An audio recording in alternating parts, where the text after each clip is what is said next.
We often think of medieval knights as shining figures. They rode noble steeds. They carried polished swords. They fought for honor and justice. This picture comes from old stories. It comes from legends. We imagine brave men. They rescued damsels. They protected the weak. They followed a strict code. This code was called chivalry. It was a beautiful idea. It painted knights as heroes. They were paragons of virtue. They were like superheroes of their time. But this picture is mostly a myth. It is a story we like to tell ourselves. It is a dream. The real medieval knight was very different. He was not always noble. He was not always kind. He did not always fight fairly. He often acted for himself. He often sought power. He often wanted wealth. The true knight was a product of his time. His time was harsh. It was violent. It was often unfair. The idea of chivalry was real. But it wasn't ideal. It was something to strive for. It was not always something practiced. These old stories, like the tales of King Arthur, were just that. They were stories. They were written down much later. They often came from poets and writers. These writers wanted to make things better. They wanted to inspire people.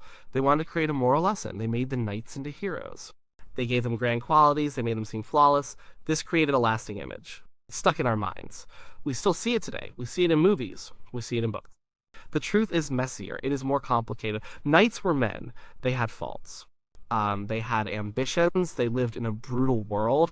Their main job was to fight. Their main skill was violence. They were trained for war. They were trained to kill. This was their profession. This was how they earned their living. They were soldiers. They were warriors. They were part of a feudal system. This system was about power. It was about control. It was about land. It was not always about goodness. The code of chivalry did exist. It began to appear around the 11th century. It grew more defined later. It called for courage, it called for loyalty, it called for honor, it also called for mercy. It called for protection of the church, it called for protection of women. But this code was often flexible. It was often ignored, it was often bent to fit the situation, it was a guideline. It was not a law that all knights followed perfectly. Many knights simply did what they had to do.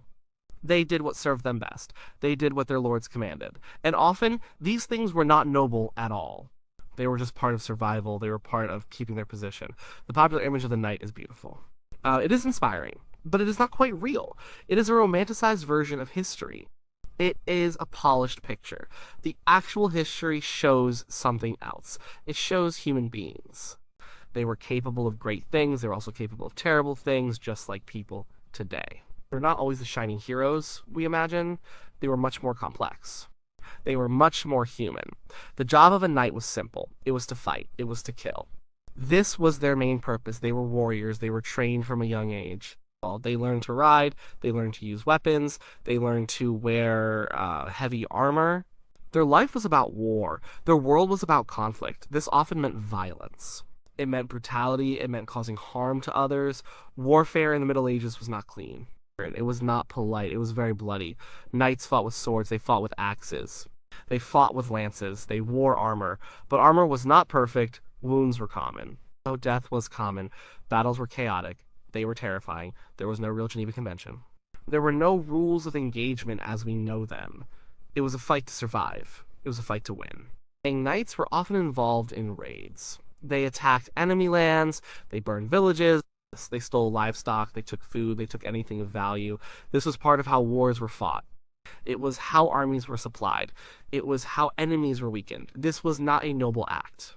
It was destruction, it was plunder, it caused immense suffering to common people. Peasants lost their homes, they lost their livelihoods, they often lost their lives. Siege warfare was also common. Knights would surround a castle or a town. They would try to starve the people inside. They would bombard the walls. They would use siege engines. These sieges could last for months. The people inside suffered greatly. They ran out of food, they ran out of water, disease spread easily. When a castle finally fell, the attackers often showed little mercy. The garrison could be executed. The town could be sacked. Women could be abused. This was a brutal reality. It was not part of any noble code. It was simply the way war was done. Capturing enemy knights was sometimes different. An enemy knight could be valuable. He could be held for ransom. His family would pay a large sum for his return. This was an economic incentive. It was not mercy. It was a business transaction. But If a knight was not wealthy, or if he was deemed not important, he might just be killed. There was no universal rule. His life depended on his status and his wealth. Knights fought other knights. But they also fought common soldiers, they fought peasants, they fought anyone in their way. Their heavy armor made them strong. It made them formidable. An unarmed peasant stood no chance. Knights often saw common people as beneath them. They saw them as tools, they saw them as labor. They did not always extend the same courtesies to them. They did not show the same chivalry. The violence was real. It was ever present. Knights were trained instruments of this violence. They were the muscle of the ruling class. They enforced their lord's will. They protected their lord's lands. This often involved bloody conflict. It involved crushing rebellions. It involved keeping people in line. It was not always about defending the weak. It was often about maintaining power. And power was kept through fear. It was kept through force. The image of the shining knight often hides this darker reality. It hides the suffering they inflicted. It hides the pragmatic brutality of their profession. They were not just defenders. They were also aggressors. They were part of a violent world. They lived by the sword. Knighthood was not just about fighting. It was about status. It was about power. It was about money. In medieval society, land was everything. And land meant wealth. Land meant influence. Knights were often landholders. They were part of the nobility. They ruled over peasants, they extracted resources, they collected taxes. This was their economic base. This was their source of power. A knight's position was inherited, or it was earned through military service. Becoming a knight was expensive. It required armor, it required horses, it required training. Only wealthy families could afford it. This made knighthood an elite group. It was a privileged class. They stood above the common people. They had rights and powers that others did not. Their loyalty was to their lord. It was to their king. This loyalty was not always about moral rightness.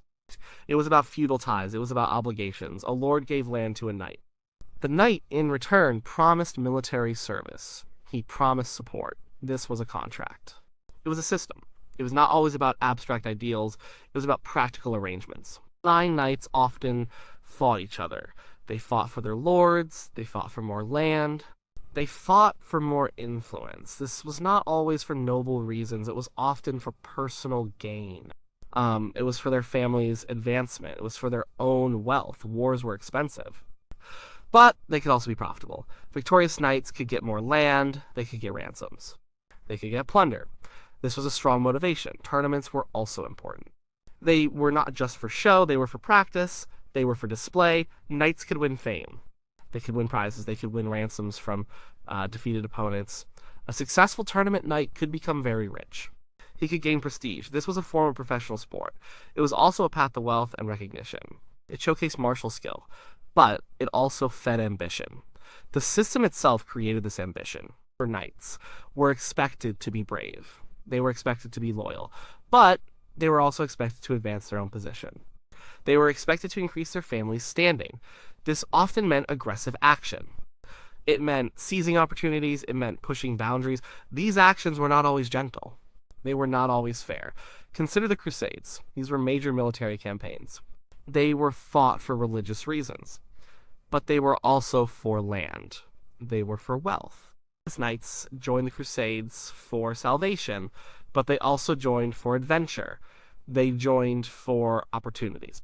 They joined for new territories. Many knights returned richer. Many established new lordships. This mix of motives was common. It showed that even grand, religious causes were mixed with worldly desires. So the knight was a powerful figure. He was a wealthy figure. He was a landholder. His actions were driven by many things. They were driven by his place in society. They were driven by his need for power. They were driven by his desire for wealth. He was not just a selfless hero. He was also a man of his time. He was ambitious. He was self-interested. He was a product of a social and economic system. This system rewarded strength. It rewarded aggression. It rewarded the ability to command. Nobility of spirit was often secondary to these practical concerns. The idea of chivalry was powerful. It was a code of conduct. It laid out rules for knights. But it was often limited. It was not a universal law. It applied mostly to other knights. It applied to those of similar social standing. It rarely extended to everyone. For example, a knight was expected to show mercy. But this mercy was often for another knight. It was for someone he might ransom.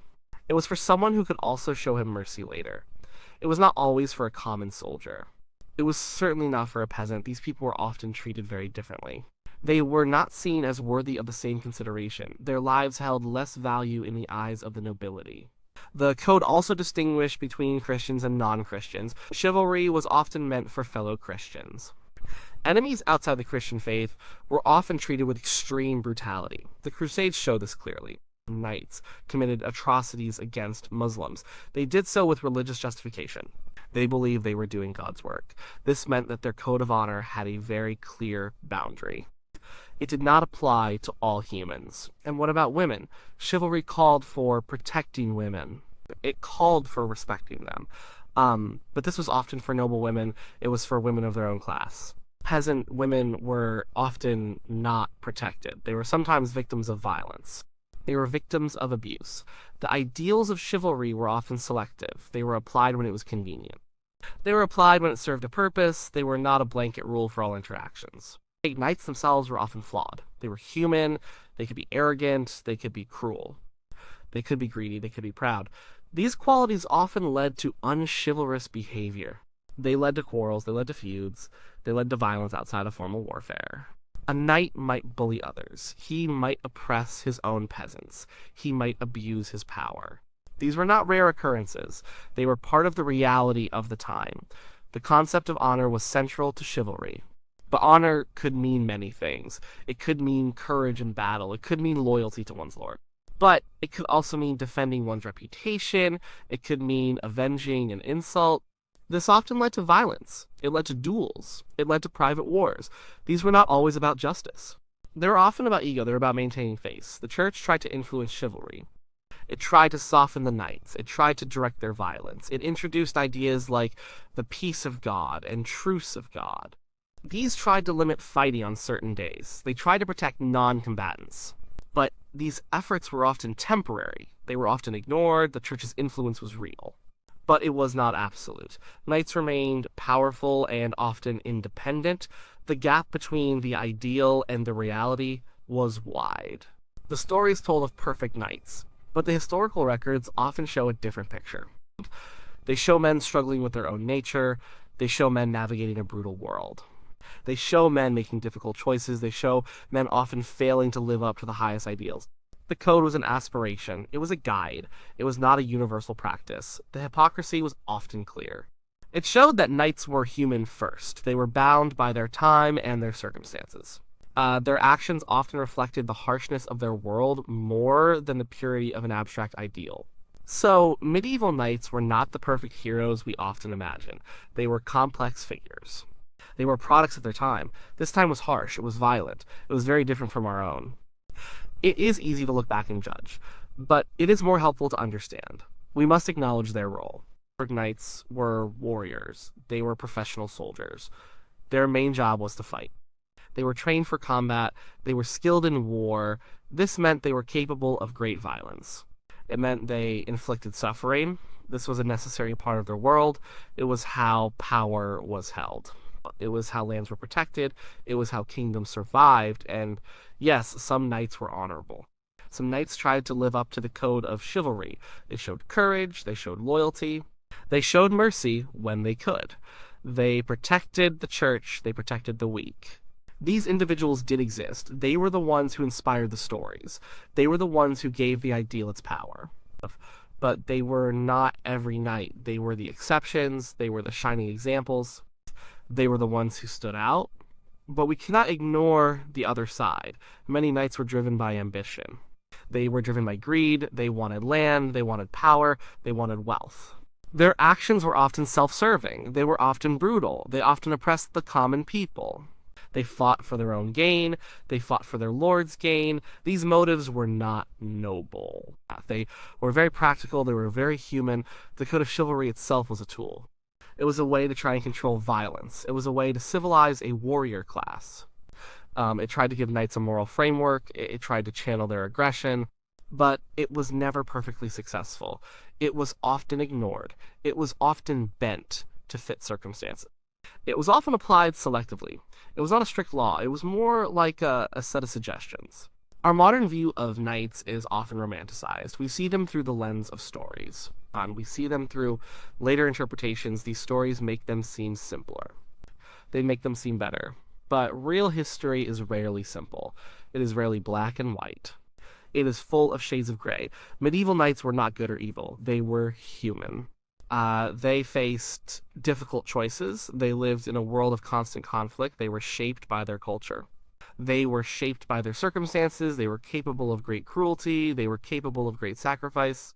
They were powerful figures. They were essential to their society. So when we think of knights, we should think of them with nuance.